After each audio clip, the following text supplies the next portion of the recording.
미국엔 나스닥, 우리나라엔 코스닥이 있다면 뉴스쇼에는 뉴스닥이 있습니다. 뉴스쇼 증권시장 뉴스닥. 오늘의 패널부터 소개를 하죠. 먼저 정의당 박원석 전 의원 어서 오십시오. 네, 안녕하세요. 그리고 오늘 스페셜 게스트 이준석 최고위원 자리에 앉으신 분 장진영 변호사 어서 오십시오. 땜빵 장진영입니다. 예. 얼굴 처음 뵈요. 직접 뵙기는. 네네네네. 반갑습니다. 한번 꼭 언제 한번 안 불러주시나 그랬는데. 네, 이렇게 반갑습니다. 뵙네요. 네. 근데 오늘 앞에 사실은 원래 예정됐던 인터뷰가 아니라 긴급하게 밤사이에 섭외를 해서 손혜원 의원이 나왔는데 예. 지금 정치권에 큰 논란거리는 맞죠? 그렇죠. 밖에 들으셨어요 인터뷰? 네, 들었습니다. 네. 지금 청취자 의견도 뭐 엄청나게 들어오는데 두 분의 뭐 평가라고 할까요? 질문이라고 할까요? 글쎄요, 뭐 손혜원 의원 입장에서는 뭐 해명이 필요한 부분이어서 말씀을 주셨는데 일반 청취자들이 듣기에 우리 시민들이 듣기에 얼마나 설득력이 있었을까 좀 의문이고요. 사실은 저는 개인적으로 저 비슷한 얘기를 작년 여름에 들었습니다. 제가 그 호남 지역에 문화예술계 분들을 만날 자리가 있었어요. 술자리에서. 근데 저런 얘기가 그때 이미 돌더라고요. 그래서 그때 뭐라고? 손혜원 의원 측근들이 다 갖고 있다? 그러니까 목포에 그런 그 문화예술 지구가 지정이 되는데 거기에 건물을 샀는데 뭐 친인척 이런 분들이 샀다더라. 이런 비슷한 얘기가 이미 그때 돌고 있어서 저게 나중에 언젠간 문제가 되겠구나. 이렇게 속으로 혼자 생각만 하고 말았는데 어제 기사를 보고 다시 그걸 확인했습니다. 지금 청취자 이제 문자도 많이 들어옵니다만 이분이 예전에 손 의원이 팟캐스트 했던 거 이런 거 들어보면 거기서도 여기 목포 너무 좋다 여러분 사세요 이런 말들을 그때부터 다 공공연히 했었다고 해요. 그러니까 진짜 순수한 애정으로 그쪽을 발전시키기 위해서 주변한테 권했을 가능성은 없겠습니까? 아니 저는 그럴 가능성이 있다고 봐요. 저도 그런 거 보면 그런 생각이 들거든요. 저기 하나 사서 저기를 좀 아파트 같은 거 짓지 못하도록 나라도 좀 막았으면 좋겠다. 그런 곳이 부산이나 다른 인천이나 이런 곳에 실제로 있고요. 그런데 문제는 손혜원 의원 사건의 문제는 그렇게 순수한 마음이었더라도 나중에 문화재청 관계자를 만나서 방금도 본인이 인정하잖아요. 목포뿐만 아니라 다른 데를 포함했지만 어쨌든 목포 등이라고 얘기했다는 거 아니에요. 그거는 자기의 뭐 한두 채도 아니고 9채나 있는 그런 지역을 직접 언급하면서 그 관계자한테 말하자면 뭐 청탁이라고도 할 수 있는 거예요. 그런 걸 했다는 거예요. 그렇게 얘기하면 또 손 의원은 크게 화내실 그거는 이제 전혀 아니다. 의심할 수 있는. 순수성을 의심하지 말아라라는 아니죠. 게 지금 주장. 그러니까 처음에 구입을 했더라도 말이죠. 자기가 재산이 거기 있어요. 그러면 적어도 그 문화재청 관계자를 만나서는 그런 얘기를 하면 안 되죠. 그러니까 오해받을 일을 아예 애초에 하면 안 됐다. 그렇죠. 정치인이라면. 목포를 내세워서 얘기했다는 거 아니 본인이 인정했잖아요. 그거는. 목포 등이라고 얘기했다 하더라도. 알겠습니다. 그래서는 안 되는 거죠. 그게 공직자로서의 처신에 굉장히 문제가 있다. 그렇다면 순수했더라도 좀 너무 나이브했던 거 아니냐? 뭐 이렇게. 그러니까 보통 했더라도? 우리가 그런 얘기를 많이 하잖아요. 이 오얏나무 밑에서 같은 고쳐 매지 말라고. 근데 이거는 이제 사건의 선우가 뭐였든 간에 충분히 여기에 대해서 논란이 있고 이 문제가 제기될 만한 사안이죠. 만약에 그런 문화예술 지구 지정을 손 의원이 국회의원으로서 특히 이제 목포의 가치를 본인이 인식하고 그걸 강하게 밀어붙였다면 거기에 건물을 사지 말든가 샀더라도 그걸 처분을 했어야 정당한 처신인데 나중에 처분이 있어야 된다. 이게 그냥 우연히 겹친 것이라고 보기에는 석연치 않죠. 알겠습니다. 이 정도 일단 이야기를 하고 오늘 상한가 하한가 가야 되는데 부지런히 가보죠. 장 변호사님 상한가 하한가 골라오셨죠? 자 그러면 상한가부터 일단 박원석 전 의원 상한가 누구? 저는 조국 민정수석을 꼽았습니다. 조국 민정수석. 장진영 변호사님. 송영길 의원. 우리 일부에서 송영길 의원 논란 가지고 한참 토론 벌였던데. 역시 상한가 맞네요. 그러면 일단 박원석 전 의원이 골라오신 조국 민정수석 상당히 오랫동안 곤란에도 처하고 그랬는데 상한가 맞습니까? 뭐 연말에 엄청난 집중 포화를 맞았음에도 불구하고 일단 살아남았지 않습니까? 그러네요. 그 자체로서 이 본인의 이제 정치적 생명력을 입증한 측면이 있고요. 또 한 가지는 이게 이제 자유한국당이 역설적으로 조국 수석의 맷집과 체급을 키워줘 버렸어요. 특히나 이제 12월 31일 날 운영이 열어가지고 잔뜩 별렀지 않습니까? 뭐 김태우 사건, 신재민 사건 다 포함해가지고 조국 수석을 이제 낙마시키겠다. 이런 이제 결심을 하고서 불렀는데 근데 결과는 이게 조국 수석의 완승이 돼버렸고 누가 보더라도 자유한국당의 참패가 되는 결과가 나타났죠. 예. 어떻게 보면은 나경원 원내대표가 원내대표로서의 정치력의 첫 실험 때였는지도 모르겠는데 이게 스스로 어쨌든 김태우 사건의 불씨를 꺼트리는 그런 결과를 초래했고 결과적으로 조국 수석의 몸값만 올려줬다. 오히려 그 운영위가 없었으면 조국 수석은 이번에 같이 교체됐었을 어쩌면 수도 그랬을지도 있는, 모르죠. 수도 왜냐하면 어쨌든 김태우 사건이나 신재민 사건에 있어서 다른 건 모르겠지만 이 관리 능력, 관리 책임의 문제는 지적을 받았거든요. 운영위가 오히려 살려준 거예요. 근데 운영위를 막상 열어서 보니까 오히려 적극적으로 그 사안에 대해서 반박하고 그에 대해서 자유한국당이 효과적인 재반박을 하지 못함으로써 결국에는 조국 수석의 정당성이 입증되는 결과를 초래를 했어요. 더군다나 이제 문재인 대통령으로서는 검찰 개혁에 대해서 굉장히 비중을 두고 있고 그게 지금 진전이 안 되고 있는 상황에서 비검찰 출신의 조국 수석을 임명했던 그런 처음에 어떤 이 뜻이 바뀌지 않았기 때문에 이런 상황에서 여론이 바뀌고 있는 상황에서 굳이 교체 필요성을 못 느꼈겠죠. 조국 수석이 공수처 만들자에 가장 앞장서는 분이잖아요. 그렇죠. 오히려 이렇게 되면서 조국 수석의 공수처 안이 더 힘을 받았다 뭐 이런 얘기도 나와요. 최근에 페이스북에다가 이제 그런 얘기를 했어요. 지금 공수처 논의가 국회에서 한 발도 진전이 안 되고 있는데 이제 국민들께서 좀 힘을 실어주십사 얘기를 했는데 물론 그 대통령의 참모가 그런 식의 자기 정치를 SNS에 하는 게 바람직하냐 이런 식의 논란은 있지만 그 페이스북 글이 있고 나서 청와대의 국민청원이 지금 20만 추천을 돌파를 했습니다. 알겠습니다. 그러면서 어떻게 보면 힘이 실리고 있는 거죠. 창진영 변호사님 어떻게 보세요? 뭐에 대해서요? 조국 수석 상한가. 그 조국 수석은 그 운영위 출석 건이 뭐 굉장히 중요한 분수령이 됐다고 보고요. 뭐 박 의원님 말씀하신 맷집 대로 커진 거 맞아요? 그런 면이 있다고 봅니다. 그리고 근데 이제 그것은 방어를 잘한 측면도 있지만 그 공격을 해야 되는 야당이 너무 못했죠. 너무 못했어요. 뭐 엉뚱한 얘기를 하고 전혀 사실이 아닌 얘기를 하니까 힘이 쭉 빠져버릴 수밖에 없는 거거든요. 그래서 이제 그런 차원에서는 뭐 조국 수석이 선방했다. 그러나 야당을 이겼다고 해서 그 국민적인 의혹이 완전히 부식된 건 아니다. 왜냐하면 야당이 꼼꼼하게 지적을 잘했는데 그거를 방어를 잘했으면은 그거는 조국 수석이 진짜 잘한 거죠. 근데 야당이 못해서 반사이익을 봤다? 그렇죠. 그냥 그 반사이익일 뿐이거든요. 그래서 나중에 문제는 언제든지 다시 불거질 가능성은 있다. 불씨는 잘 규명이 안 됐으니까요. 알겠습니다. 어쨌든 상한가 두 분 다 현 시점에서는 동의하시는 거예요? 네, 뭐 저는 한 템포 느린 동의. 장진영 변호사의 상한가는 민주당 송영길 의원. 지금 송영길 의원은 일부부터 여러분 들으셨지만 탈원전 정책의 기조는 맞다. 동의한다. 하지만 신한울 3, 4호기는 적어도 건설해야 된다. 이건데 민주당에서는 지금 사실은 동의하는 사람 별로 없고요. 청와대에서도 거세게 반박했거든요. 그러면은 난처해진 거 아니에요? 근데 저는 이 탈원전 뭐 저 개인도 그렇고요. 국민 전체로 봐도 지금 정부의 탈원전 정책을 비판하는 분들도 탈원전의 방향 자체를 문제 삼는다기보다는 속도거든요. 속도. 문재인 정부가 공통적으로 그 문제를 나타내는 게 속도입니다. 뭐 최저임금도 그렇고 52시간도 그렇고. 근데 그 너무 급속하게 탈원전 정책을 추진함으로써 우리나라가 가지고 있었던 원전의 세계 최고의 기술 이런 것들이 급속하게 경쟁력을 잃어가는 것. 이것을 지적하는 거거든요.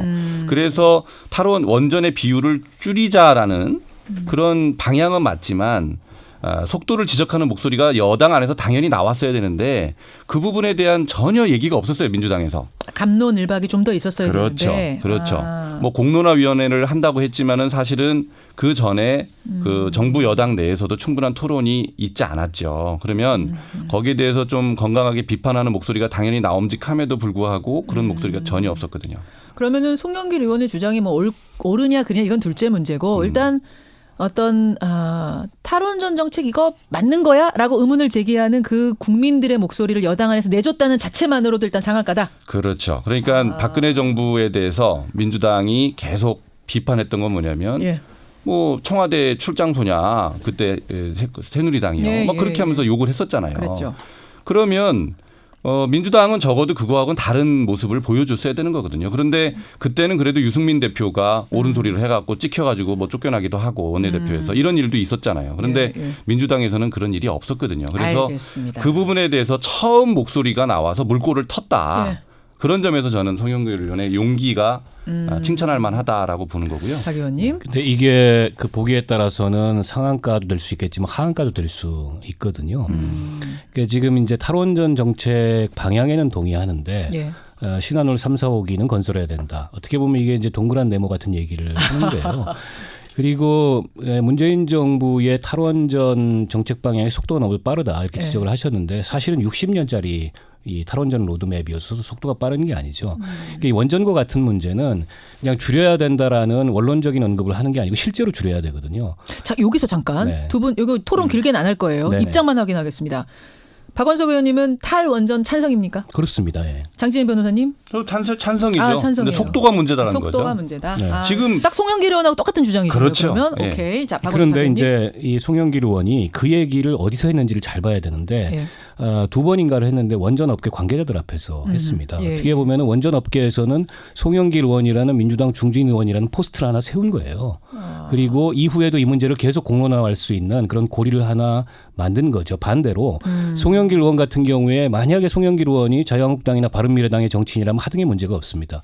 근데 저분은 이제 민주당에서 정치를 하고 있고 그 나름의 큰 정치에 대한 꿈이 있는데 두고두고 지금 저 이 정치 행보가 예. 본인에게는 부담이 되고 족쇄가 될 수 있습니다. 물론 본인은 탈원전 정책 방향에 찬성한다는 그런 전제를 깔았지만 그건 앞서도 제가 말씀드렸듯이 동그란 네모를 얘기하는 거하고 비슷해요. 왜냐하면 이게 그냥 그 정책 방향이 맞다라고 원론적으로 언급하는 넘어서 실제 그 줄이기 위한 그런 실행 의지를 가져야 되는 문제거든요. 그런 면에서 저는 문재인 정부의 탈원전 정책을 높게 평가하는 점이 있어요.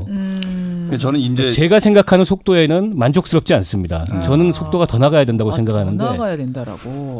그러니까 뭐 이렇게 볼 수도 있겠지만은요. 장 변호사님. 생각이 다를 수 있어요. 여당 내에서도. 근데 그 생각이 다르다는 것을 자유롭게 얘기할 수 있는 분위기.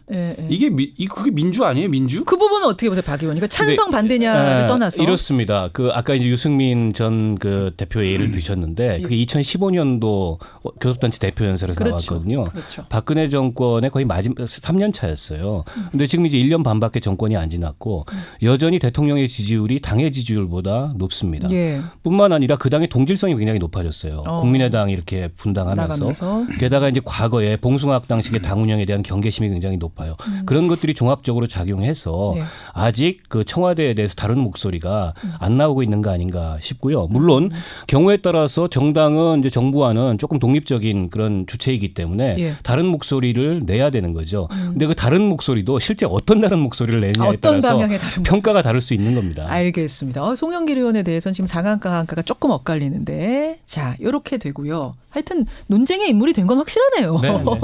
주목을 받은 건 확실하네요. 오늘 오전에 하셨다면서요 인터뷰를.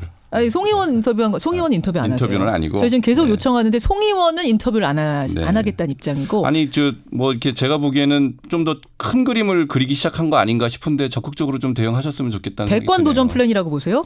뭐 어쨌든 자기 존재감이 이제 높아지고 있잖아요. 그걸 모르지는 않았겠죠.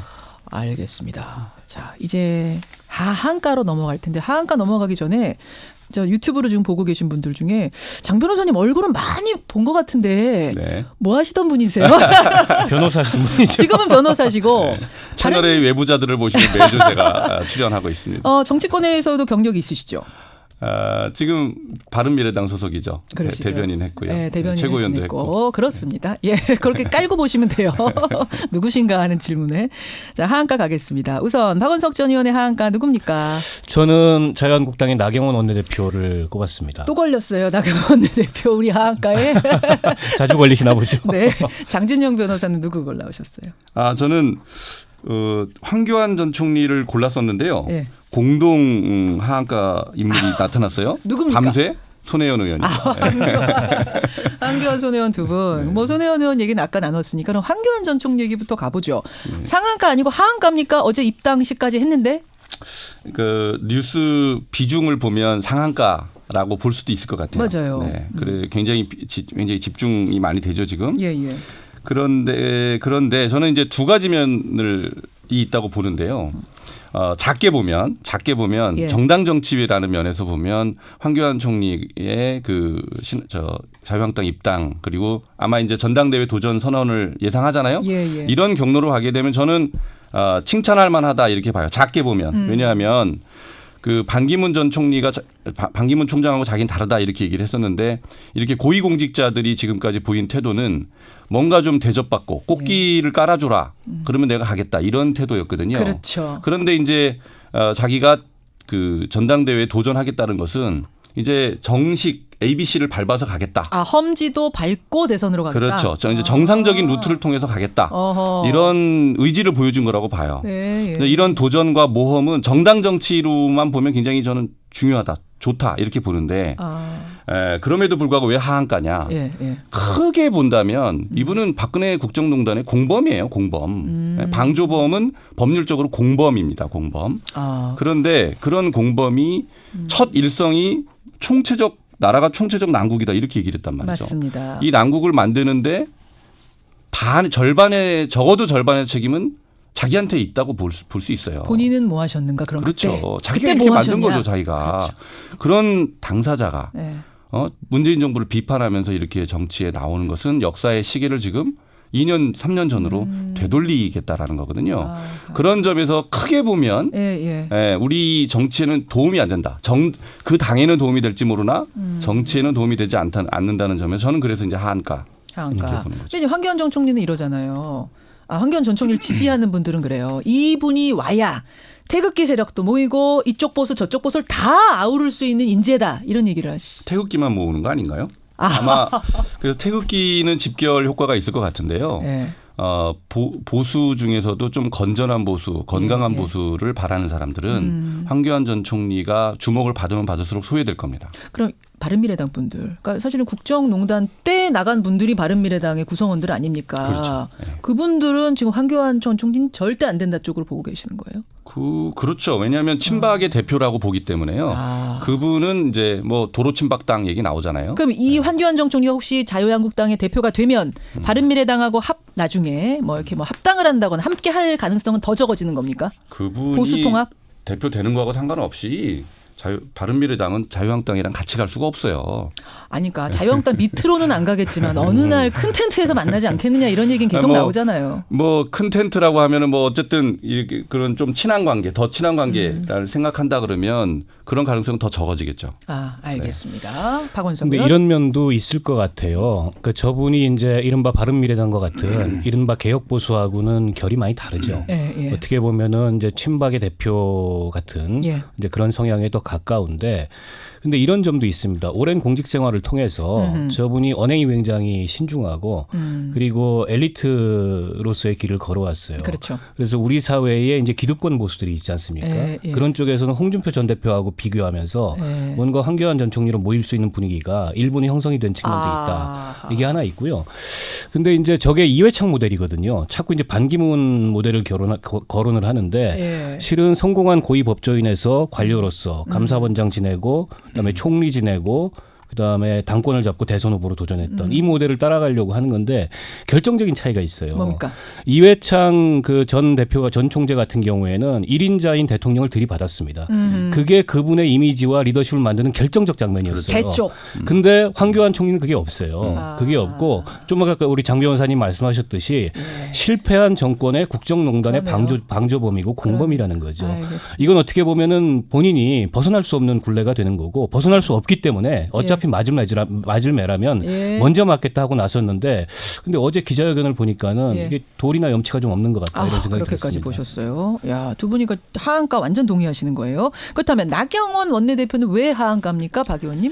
그러니까 사실은 나경원 원내대표가 지금 정치하면서 최고의 순간이지 않습니까? 그렇죠. 저 큰 정당의 유일한 선출 권력으로서 굉장히 큰 마이크를 가졌는데 3수 만에 된 거 아닙니까? 그런데 실행력을 보니까 평균 이하의 실행력을 보이고 있다. 첫 번째로는 작년 12월 30일에 결정적 장면이죠. 본인까지 포함된 운영위에서 조국 수석을 불러내기까지는 했는데 불러내놓고 계속 백패스하고 볼 돌리기만 하다가 득점을 못 만든 겁니다. 그게 이제 첫 번째 그 미스였고요. 두 번째로는 선거제도 개혁 문제인데 그것도 이제 손학규 전 대표, 이정미 전 대표 단식하는 거를 어쨌든 합의를 만들어가지고 중단시켰는데 그리고 나서 또 침대 축구를 하고 있어요. 세 번째로는 그 5.18 이 진상조사위원 자유한국당이 4개월 동안 침대 축구 했지 않습니까? 그랬다가 지만원 씨 논란을 겪고 나서 추천을 했는데 지만원 씨하고 별로 다르지 않은 북한군 개입설만 얘기 안 할 뿐이지 역사 인식에 있어서 크게 다르지 않은 이런 위원들을 추천했어요. 그래서 나경원 전 원내대표의 리더십을 보니까 이분이 전형적인 침대 축구예요. 볼만 돌리고 후방에서 빌드업만 하다가 득점을 못 만드는 이런 리더십을 보이는 것 같아서 어떻게 보면 지금 자기 정치 인생 최고의 순간에 평균 이하의 리더십을 보이고 있고 저기가요. 2월 달에 전당대회를 하게 되는데 전당대회에서 새 대표가 선출이 되면 그쪽으로 포커스가 맞춰질 거고 그렇게 되면 이게 원내대표가 급속 아니고 힘 떨어질 거다? 원내 총무되는 거 아니냐 이런 관측들이 굉장히 많습니다. 지금 이 얘기하는 동안 장 변호사님도 거기 끄덕끄덕 하셨는데 30초 남았거든요. 덧붙일 말씀 있으세요? 5.18 그 조사위원 추천하는 걸 보면서 이 자유한국당의 정치를 하기를 바라는데 사람들은 새누리당식 정치를 하고 있는 거 아니냐. 뭐 그런 저는 그렇게 관전을 하고 있습니다. 좀 실망스러운 부분이죠. 그 침대 축구라는데 동의하세요? 새누리당식 정치. 새누리당식 정치. 과거 회기식 정치. 것 같다. 근데 지금 청취자 한 분이 그 5.18 진상조사 같은 경우는 그래도 보수 입장에서는 그 정도가 최선 아니었겠냐라는 얘기도 하시는데.